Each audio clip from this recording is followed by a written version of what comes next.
This is the Business Tech Playbook, your source for IT help for your business.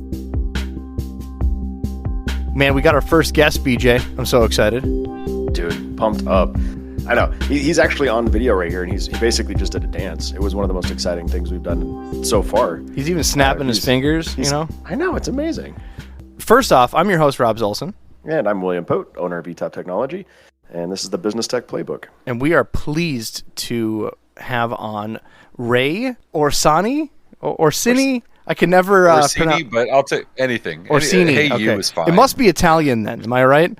Yeah, a little bit Italian. There you go. Yeah. Ray Orsini, and you are from a company called VOIP. Thanks for coming on, friend. No, thanks for having me on. I love the podcast, so happy to be on this side of the podcast instead of the listening side.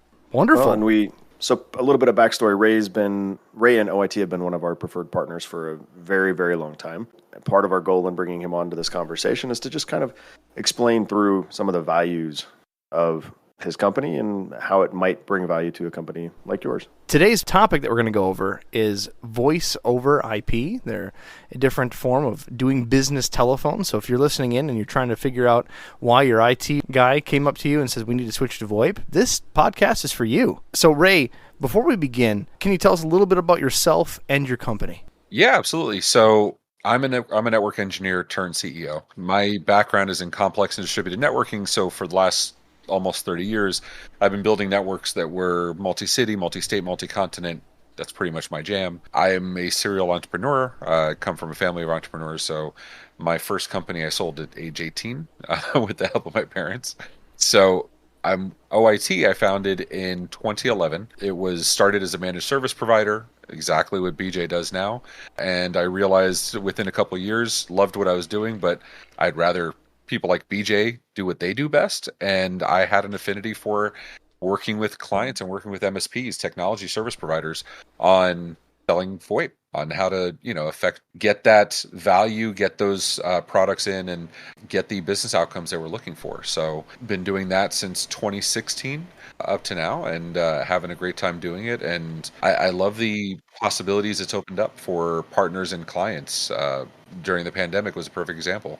A bunch of people couldn't cancel their contracts. They had to work from home. They had no option. VoIP allowed us to give them service for free, and they could forward calls over and still have service at home instead of, potentially losing calls for their business, which for an SMB, you guys know, is critical. You can't lose calls. It's not an option. Now, they since you're closed. Since we explained the alphabet soup, SMB, small, medium business. Habit, we gotta keep going through the alphabet soup for sure. There's going to be a lot. I was so used to it, I just totally rolled with it. I was like, oh yeah, SMB, right. I know what that. Yeah. And Robbie absolutely warned us ahead of time. He's like, we want to make sure it's as clear as possible. If we use the alphabet soup, make sure we declare it, proper college, paper rules, and it completely skipped past me. I apologize. No worries. It's going to be habitual. We've already said MSP like everyone knows what it is. We're failing at our own game here. So MSP is managed service provider. So outsourced IT, fractional IT departments, companies that can take care of aspects of your technology instead of having to hire somebody in-house or to supplement somebody that you have working on your team. So just to follow our own rules of trying to not, jargonify everything. Well, and if you want to go along with that, you want to look at, your MSP, right, is your contractor. They're the ones getting the best solutions for your house. If we're using the building a house analogy, they bring in vendors like me. Let's go ahead and call me the Viking appliances of VoIP. And they bring me in and a ton of other things to make sure the business operates in the best way. So the business doesn't have to be an expert on VoIP or on any of the other millions of acronyms. You have a BJ, which is its own acronym. Well, good times. To dive into questions, first one, just so we have our listeners on the same page, what is VoIP and why is it different than normal telephone? Normal telephone, as we know it today, I'll give another alphabet soup. It's built in what's called the PSTN, Public Switch Telephone Network. So anybody that's ever had a phone line at home or at the office, there's a copper wires in the ground or in the walls, and they're literally copper wires that connect all the way across the world. Different stops in between, which is great, but it's not scalable, right? Any business that's ever had to add on another phone or add on a new feature to their, because they're adding a greeting because they're closed for Memorial Day, right? Or Labor Day or whatever, or they're, something like the pandemic's happening, whatever is going on. Those changes were traditionally very expensive to effect. And physical systems had severe limitations. They were usually a divisible of 8, so you could have up to 8 phones, and then if you needed a ninth phone, you had to add like another couple $100, a couple $1,000 card to the max of the phone system, which we call a PBX, public branch exchange, basically just the box. It's the computer for your phones. I'm learning, Robbie. You got it. Yeah. So what happened is in the early 90s, and actually the documents that state how VoIP is supposed to work were started even before that, but around the 90s is where it really started to take off. They said, well, we have this thing called the internet, right? This is DSL, digital subscriber line, the 1.5 megabits you would get from your telco. Oh man, that was so good back then.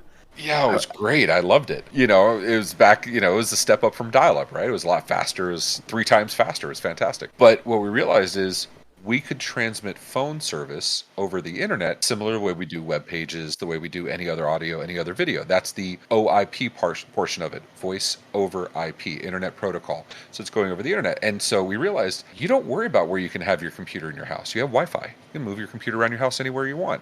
It's much easier. Computers and networking is much more flexible to add connections anywhere else in the office. You need a little bit of wiring, but that's far easier to do than if you had to add phones or traditional phone systems. And then because of that, you had all this new flexibility.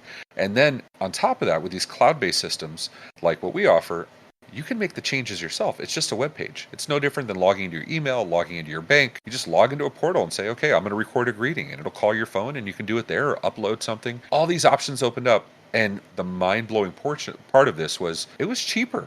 Like 90% of the time, it was cheaper than buying that $2,000 phone system or, getting this hardware that was out of date by 5 years. And then you got to go to eBay because they don't make your hardware anymore. And that's the only place you can find it. And these are real problems that people with these legacy phone systems today still encounter. We don't have any clients that have that problem.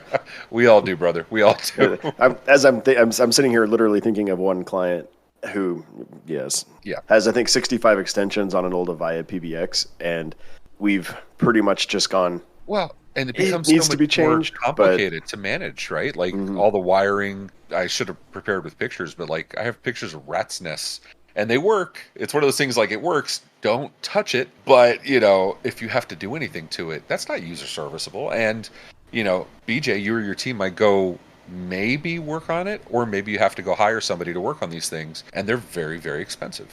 And then they have their licensing costs and all this other nonsense. I'd rather people put their money where it really matters, on their IT infrastructure and on their services. Well, and as more and more things just touch the network, more and more we found that's a big part of why you say, I think it's a good way to kind of classify it. Like MSPs are a lot like a general contractor, where you bring in the specialists for each of the sub trades to really understand how to, kind of orchestrate and build an entire building. We know enough about each of the things. I know enough about voice and anything that touches your network, but there's a lot of pieces that go into making a business successful technology-wise. When us as an MSP are a jack of all trades, and master of some, not everything, it's nice to have a provider on the backbone to take care of that, so we don't have to deal with that 20-year-old system. Real tangent here, by the way, was in a business, and we were doing an audit to see if we could engage the customer and help them with our managed services, and went through an audit. And as they were doing it, like, oh, I have to call so-and-so. And they grabbed their phone, and I noticed that they had to do a complicated dial system. And then it said, hello, dialing to Karen. I'm like, who's Karen? Well, she died 10 years ago, and we haven't been able to take her off our phone system because we don't know anybody to manage it, and no one will work with it. That's a common thing. That happens all the time. To this day, that happens all the time. Maybe not with Karen, but, that happens so much.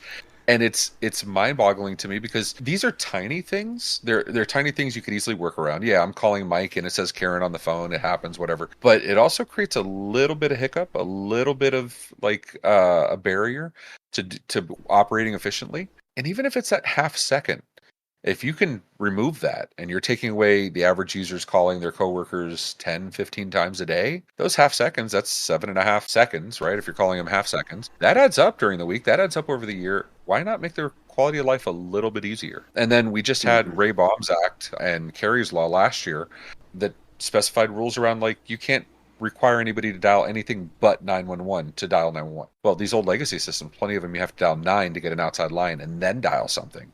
Well, Kerry's Law and Ray Baum's Act immediately invalidated every one of those PBXs because now you're outside what you're supposed to be doing. So there's Whoa, real help me out here, because it's been a while since I've worked for a telecom. That law, number one, it makes sense, but how does that invalidate? Like, let's say I'm a business owner listening in, and right now I know I have that old system that I got to dial 9 for. Yeah. Am I the one, as a customer or the owner of this system, liable for not being able to dial 911? Am I going to get some sort of surcharge that my telephone company hasn't told me? The old saying, misery loves company. So the rules actually state it's the owner of the PBX, the owner of the phone systems, required to have it maintained and make change. And there are some caveats. There are some little gotchas where you can, get exemptions. And anybody that works on it. So if you're that MSP, you're that managed service provider that says, I figured out how to work on Avaya or Samsung or NEC. The minute you go to change anything in that system, you're now also equally responsible. It's like HIPAA for telco. It's like, yay, everybody's getting in trouble. So if you're listening into this right now, and you have one of those old systems, and you help with IT, don't call us. Don't touch it, because you're probably liable now. Well, Etop's first answer will be, let's replace it with a cloud PBX. Yeah, we're replacing it. Oh, shoot. Yeah, people don't understand how badly the telephones are still managed legally, because they have to, because of emergency resources, the backbone so emergency lines could get taken care of, spam calls being technically illegal, even though they're not. There's a lot of laws all based upon when phone systems were mandated in the 50s. So yeah, there's a ton of those, and then you got stir shaken, and you got robocall rules in the databases, and even stuff as simple as the National Suicide Hotline that was enacted. They gave us warning in 2021, and then it was required by June of 2022 that you need to be able to dial 988 to get to the National Suicide Hotline. There's a lot of local PBXs that don't allow that. Now, are you going to get caught? Probably not. It's like ripping the tag off the mattress, right?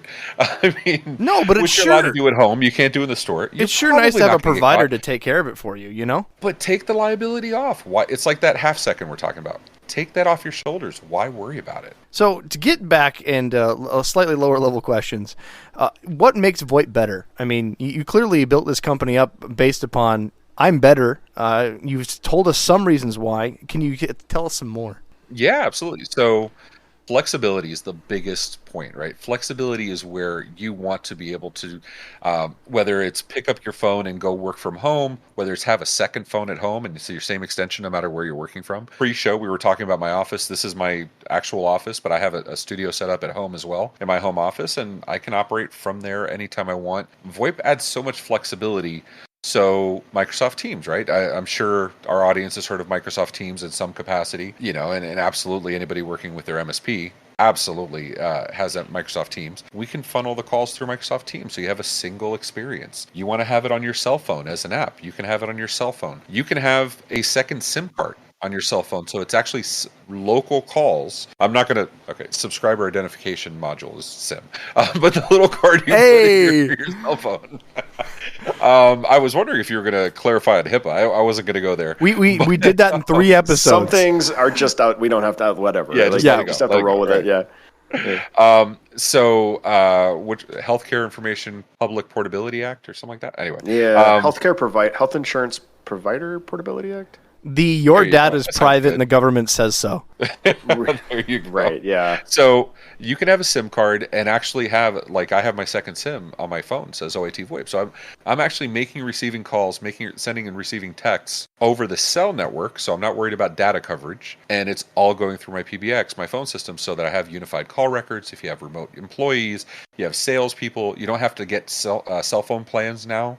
It's all just one system, one bill, and much easier to manage. And you or your MSP could manage it. Super, super simple. That flexibility, it's one of those things where you get something and you bought it for one thing, and then you start messing with it and you realize, I can do this too, and I can do this too, and I can do this too. I've said for years, it's the cloud PBXs, cloud phone systems, give you literally hundreds of Oxford Dictionary, literally, not current generation dictionary, literally, but these systems give you literally hundreds of features, and you're going to use probably 20 or 30 of them, whatever. But you have the features you want, and normally you don't have to pay any extra for them. You can't say that for these legacy phone systems. So my question that I get continually from users individually is, I want to keep my same phone. they can't keep their same phone traditionally from their old experience. At least, even if they have some sort of adapters or something, they shouldn't, because they're not going to get that full experience. But how similar are some of the phone options for users? I'm asking this because, yes, I know the question, but listeners are going to want to know. Is I'm going to have to pick up something entirely different, or am I just stuck with that Microsoft Teams interface? No, it's absolutely right. I mean, some people like physical phones. This absolutely can be a generational or a cultural thing as well. Older generations, and honestly, my generation, most of us like and prefer physical phones, right? They like to be able to pick up the phone call. You have your same, 12-digit number pad. All that stuff is there, and that's fine. But if you don't want to use this, my calls I make with my earbuds and this microphone. I don't use a desk phone at all. This was here for testing, or Teams. And that's the flexibility also. If you've got an Avaya phone system, and this is true for Samsung, NEC, and all the other ones. If you got an Avaya phone system, for example, the only phones you can get are the Avaya phones that are for that system, not even all the Avaya phones, just that system. Well, in VoIP is a protocol. So you can actually, there are, without exaggeration, thousands of phones, thousands of devices that are compatible. And with most providers, like us, we're agnostic on hardware. I like Yealink. It's one of my favorite brands. It's nice and easy. But behind me, I have Polycom, I have Yealink, I have Grandstream, Cisco, Avaya, Snom. I have a ton of brands.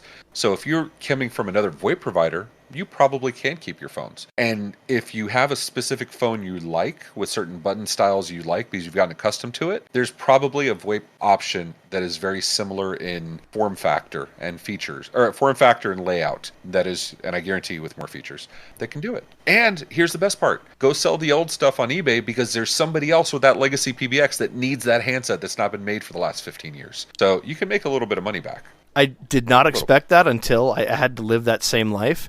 Literally pulled out a 30 phone system. These phones, I mean, the buttons were sticking from some nicotine because they still let some dude smoke in a warehouse, and they still sold in bulk on eBay without return for nice money. Yeah, my favorite is when they have the that big rubber thing on the handset that used to have. So the rubber shoe. And yes, and you can't take it off because that's become like cement by this point. It is bonded to the plastic. Sell. People buy it. I love it. So yeah, I mean, so even with like normally you say, okay, I've invested so much, I don't want to invest again. Here you can actually recoup some of your money. You usually can't say that if you're upgrading a server or a PC or a laptop. So it's nice. Now Ray is on video chat with us on our Discord, so you can join our Discord by going to businesstechplaybook.com. Bottom of the podcast site, you'll see the link for Discord. You can join us. We try to record these live if applicable, but Ray is holding a Yealink phone that's spelled Yealink.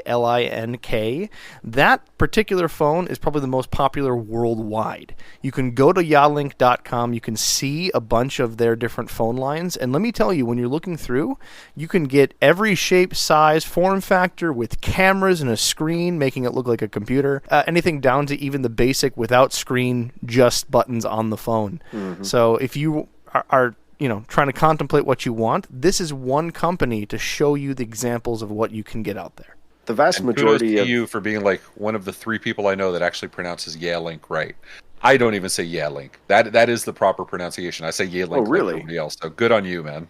Hey, that's funny. I totally was going to call him out and being like, it's like him calling you Orsini incorrectly.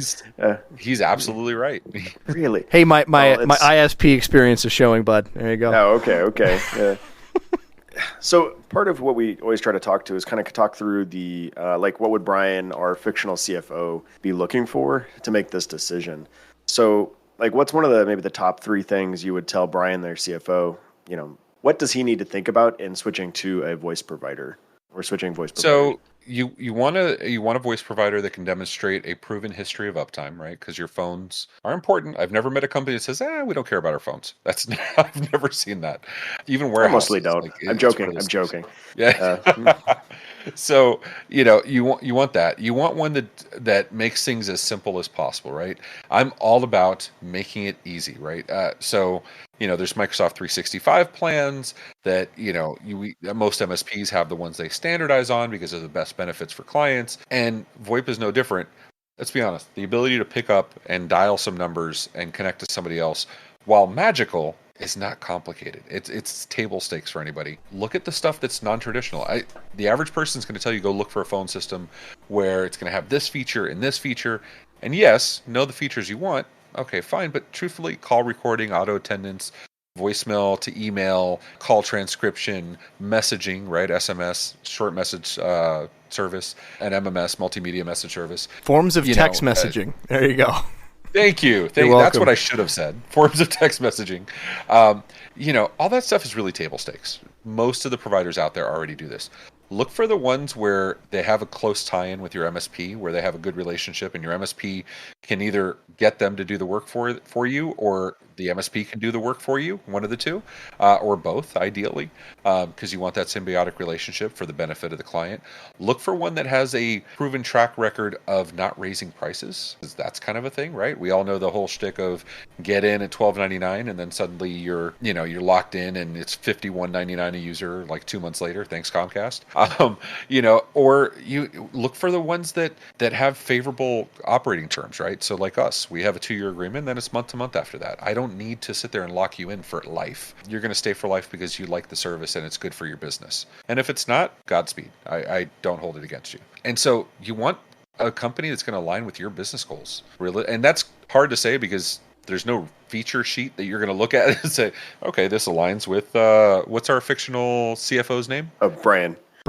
There's no spec sheet that's going to be like Brian's needs and like have all of Brian's needs there. But they should at least be able to answer your questions. You should be able to get them on the phone and make sure they can meet your needs. And don't be afraid to qualify them. Don't be afraid to, say, go to your MSP and say, why is this the VoIP company for me? If they're an awesome MSP like Etop, they'll be able to explain to you why they're recommending this solution. A couple other things that I've noticed actually selling VoIP phones myself as well is when you're out there and you're doing any of this type of managed contracts, see if they have a friendly. If they don't have someone to say, hey, this person's been with us for the last 3 years, they've enjoyed the hell out of us, talk to them and see what their review is.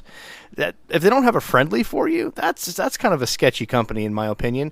And also ask some of the contingencies of the contract. Managed print and VoIP providers a lot of times have auto price raises. So auto renewals. Yeah, auto renewals. Yeah. Huge. So they auto renew in 2 ways commonly. Yours could be very different. Check into it. One, they have, no matter what, you have a 20% price hike every year for what they call cost of living contractual obligation. So yes, you might have signed 3 years, but 1 year in, 20%, second year in, 20%, even though you're still locked in the commitment. To me, when I sign a contract, that means I'm doing the contract for the benefit of maintaining that price. So ask the questions. And 2, if you fail to contact them before your term's up, they're just going to re-renew for maybe the same length of the original contract, which can happen. And some states have laws protecting that where you can get out of it, but you were going to say there, BJ? I was going to say, and a lot of times there's a very strict reporting window for cancellations. I've seen that a lot with, I'm not going to say who, but they were a California-based telco provider where they would do a lot of 5-year contracts with you had to do it within 60 days before the end, but no more than 90. And if on a Thursday that happened, are they to be one the of 5th, those that their name sounds like something you might put on a kitchen counter? I don't even know who this exactly is, and that's great. I'm not even sure where this is going. Sure. All right. No, but that's the thing. It might be something like Hella and like the Pacific Ocean. How dare you guys? Okay. You just shat all over chopping block communications. Chopping block communications. That is uncalled for. But that's the thing though. Like from legacy, telco used to be notorious for 5, 7, 10-year contracts. But remember what I was saying back to the PSTN days, the copper in the ground. They had Very major expensive rollout costs to getting phone lines connected. They had to send somebody out to go punch down these lines and build those rat nests that we hate to see today. So it was, I'm not going to say justifiable, but it was more reasonable that they were doing these 5 years, 7-year contracts because they had out costs.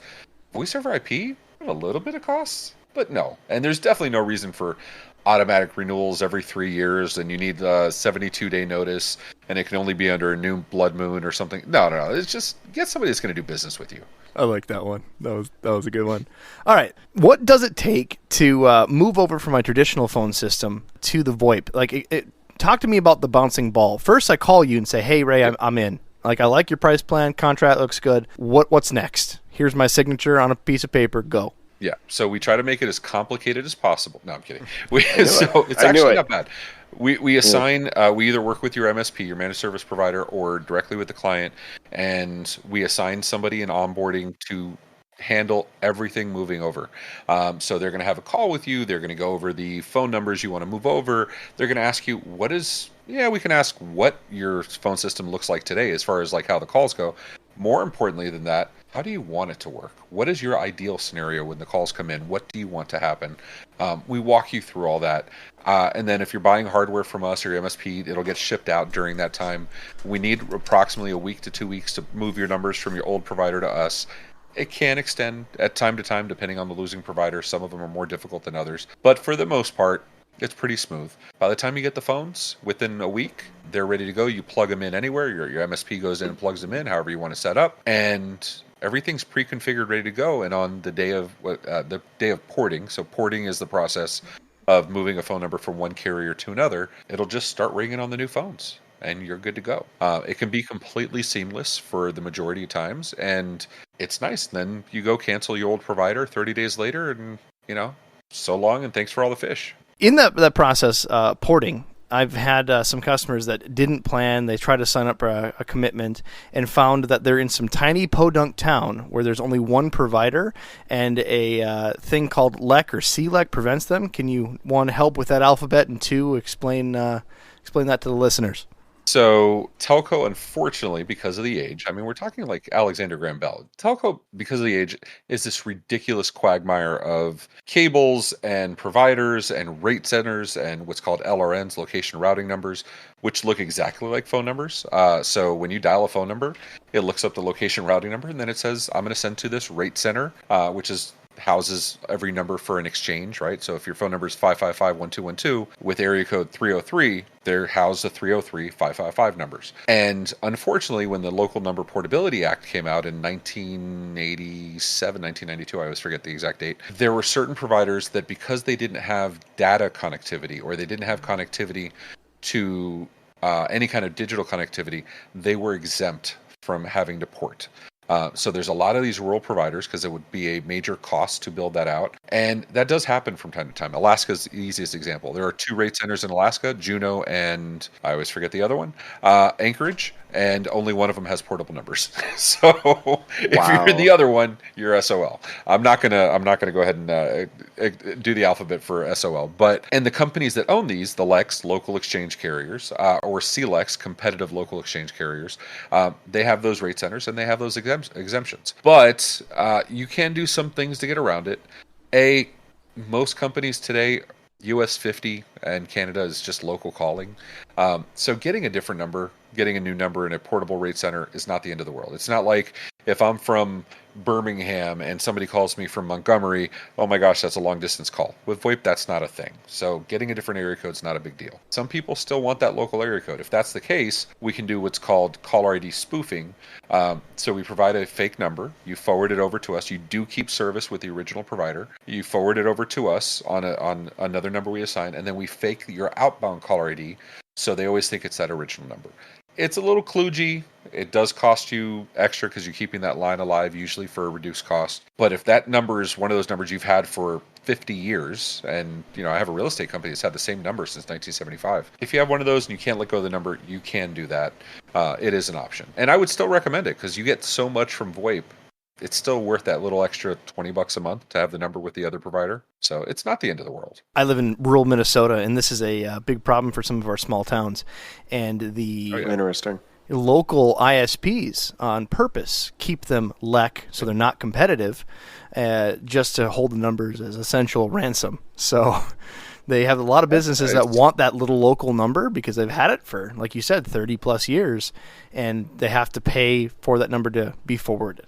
So I just wanted to point And that we've out in case tried. we got some local, rural listeners out Yeah, there. we've tried with a bunch of those local those bunch of little, and they're rural ISPs and telcos. They're usually the smaller ones because it's too expensive for the big ones not to do it. But this is in the days where like it was 20, 30, 50, 100 grand to be able to get that connectivity. Nowadays they all have internet at their locations anyway. It could be as simple as $1,000, $2,000. We've tried to create relationships with some of them. We've been successful with some, very, very few. But like you said, a lot of them just hold on to it because they have gold in their hand. And they know the minute they can start porting out, they're probably going to lose some business. So, it is what it is. Go complain to the FCC, the Federal Communications Commission. This time next year, telco will actually be under the FTC, the Federal Trade Commission. But for now, go. And actually, the FCC does respond to complaints. They're actually really good about that. So go yell. Is the FCC going away, or is it just changing? No. So voice over IP and internet was never considered a utility by design, which means it's not beholden to a lot of rules, which is why there's some areas, like Robbie, you may have like one ISP that'll service Many places. Yep. Yes, in a lot of places that's a normal thing. Oligopoly, baby. Yeah, I have multiple providers here in my office, you know what I mean? And they're all pretty cheap. So to combat that, because the FCC is a quasi-governmental entity, it's much like USPS, they don't have the teeth that they really need to do to affect change. The FTC is fully government. They have teeth. So legislation is being passed right now to move telco over to the FTC. Interesting. Whether it passes or not, we'll see, but there's a good likelihood it's going to. And the FTC likes their teeth. They use them. Oh, they do. They're go do some false advertising. See what happens. They'll bite you hard. Now, I know That's so interesting. Telephone is variable depending on your area, depending on what you're looking for, all the features. So asking pricing is going to be pretty complicated without, what are you looking for? But on average, what's the cost savings moving for a traditional user over from legacy to VoIP? What do you see out there on average? Yeah. So we're seeing on average 30 to 40% savings. What? Hold on. 30 to 40%. Ask anybody right now if they're getting any traditional service for, 30 or 40% casually thrown out there, and they wouldn't just be like, why haven't I done this sooner? Well, the average line, and this is the thing, as these copper lines, these copper lines in the ground, or we call POTS, plain old telephone service, as they get older and older, they're in conduits that collapse. They get filled with water. Even though they're waterproof, they get filled with water and dirt. They're expensive to maintain. Verizon, for example, in the Northeast United States, they're not doing any copper anymore, period. If you want new service, you have to go VoIP. It's not an option anymore. But as a result, the ones that are still doing copper are charging more and more. I'll give you an example. Back 20 years ago, 30 years ago, and Robbie, call me out if I'm wrong, you could get a phone line for about $20. You can get a low use phone line for $18.50 if you wanted to from AT&T. Nowadays, those same lines are $45, $60, $80 a line. And then if you're in office, you're paying more, and God forbid you want voicemail, or you want three-way calling because they're charging for those features. So you could easily be $100 a line. Well, you have a typical 10-user office. Telco usually with his legacy systems does a rule of thirds. So 10 users, 3 to 4 lines to support the voice, and then maybe one more line for fax. 4 times 100, you're $400 a month for 10 users. That's insane. That's not including the internet. That's $400, not including the PBX, not including maintenance, not including taxes. $400 for an office. Now, and you're 4 calls. I'm going to pause you there. I'm already going to have listeners saying, well, why in the world, if you say that's this POTS, this plain old telephone, it's so expensive in the copper lines, why in the world is my ISP giving it for no additional cost as part of my internet and TV bundle? And for those listeners, if you're listening in, there's a wonderful government act out there that they have subsidized home phone lines so that when they connect your line, they don't expect you to use it, but they know that they're getting that government subsidy for a active home telephone. This is not including in business. So that's their bundling scheme, if you will, to make money, and this does not actually pay for those lines and those features you're using for business. No, the users are paying for the lines either way, unfortunately, because that money came directly out of USAC before it went to those other initiatives.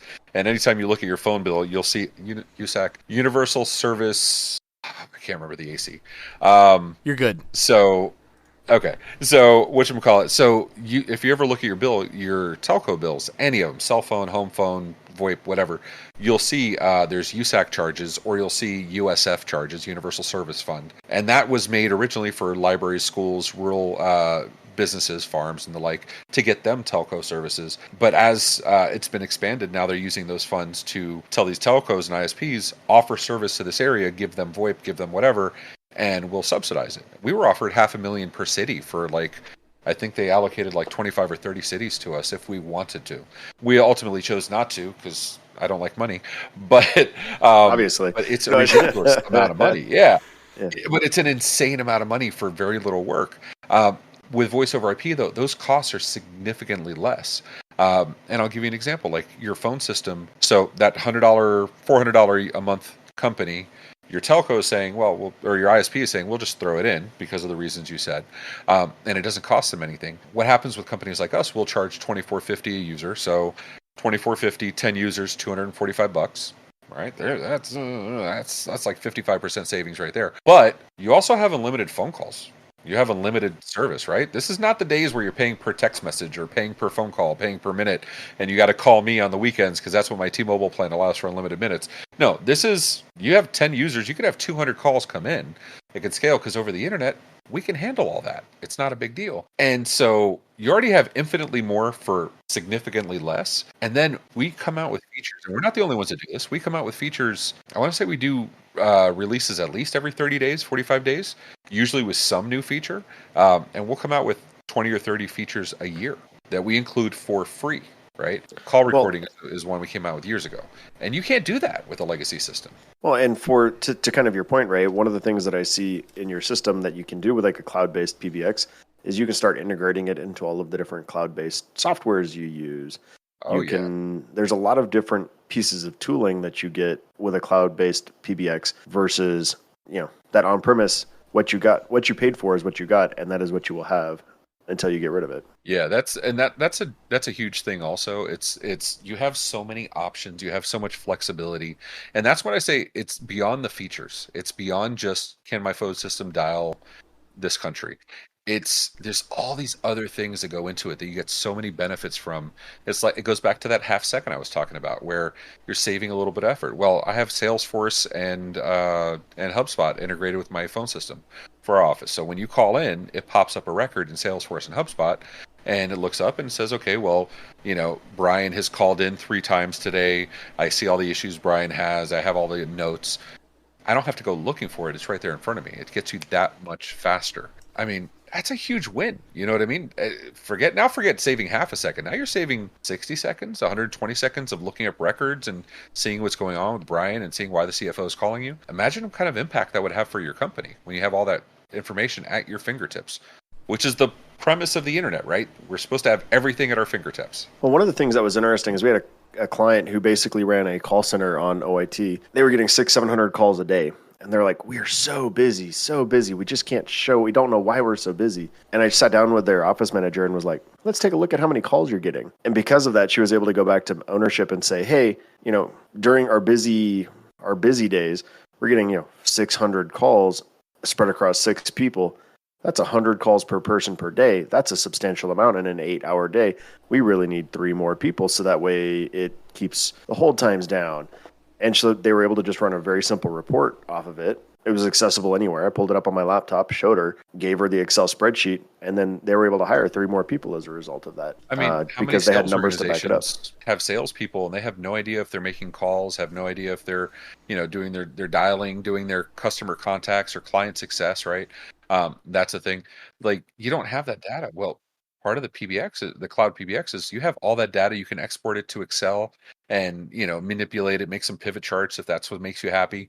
I know there's a subset of CFOs out there like Brian. I'm just saying, Brian's super happy about the pivot tables, but that resource allocation where you can say, I know we're busier on Tuesday through, I have the data for us. I know 11 a.m. to 3 p.m. Eastern is our busiest time across the entire country. Crazy, but it is. Monday through Friday. I know that on Saturdays and Sundays I get 1/10 of the calls I get during the week.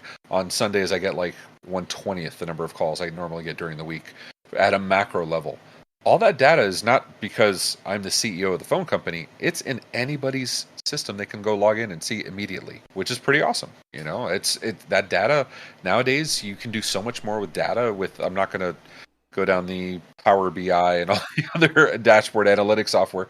But the fact that you can do all that stuff is pretty awesome, right? Wrap up the last couple questions.